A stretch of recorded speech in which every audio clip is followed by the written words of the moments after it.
বন্ধুরা, আশা করি তোমরা সবাই ভালো আছো। তোমার চ্যানেলে তোমাদের সবাইকে স্বাগতম। তো অনেকেই তোমাদের মনের যে বিষয়টা যে ইংরেজি মানে একটা কঠিন বিষয়, ইংরেজি মানে আমরা ফেল করব।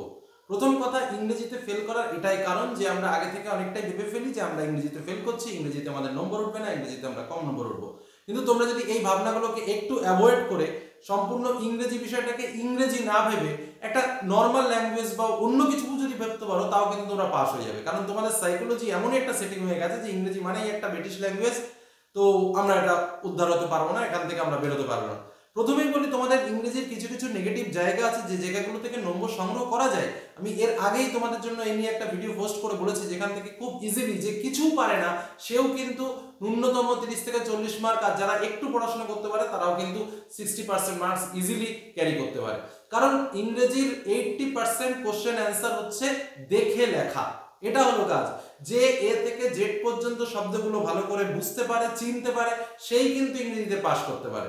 এর থেকে সহজে আর তোমাদের কি বলবো। সিনে উত্তর করা রয়েছে, সেটা দেখে দেখে লিখতে হবে। আনসিনে উত্তর করা রয়েছে, দেখে দেখে লিখতে হবে।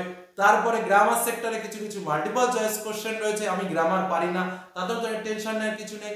রাইটিং এর পার্টগুলোতে আমার পয়েন্ট উল্লেখ করা থাকবে, পয়েন্ট দেখে দেখে জাস্ট যেমন বাক্য রচনা করো ছোটবেলায় বাংলাতে, সেরকম ভাবে কয়েকটা পয়েন্ট দেওয়া থাকবে, সেই পয়েন্টগুলো দেখে দেখে বাক্য রচনা করতে হবে।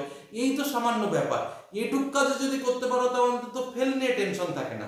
আর ফেল নিয়ে টেনশন করার বা ফেল করার প্রধান যে কারণ সেটা হচ্ছে আমরা ইংরেজিটাকে খুব ভয় করি এবং নিজের উপরে বিশ্বাস না রেখে আমরা আমাদের আশেপাশের লোকজন যারা আছে তাদের উপর বিশ্বাস রাখি।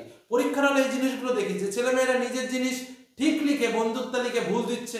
আবার অনেক ক্ষেত্রে এও দেখি যে কেউ একজন এসে বলছে বা ধরো কেউ হেল্প করছে, যে হেল্প করছে সে ভুল করছে, ভুল বলছে, সেটাও দেখতে পাই।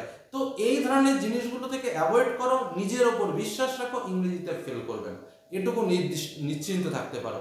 নিজের ওপর বিশ্বাস রেখে ভালোভাবে পরীক্ষা দাও, সকলের ভালো হোক, এটুকুই আশা করি। ধন্যবাদ।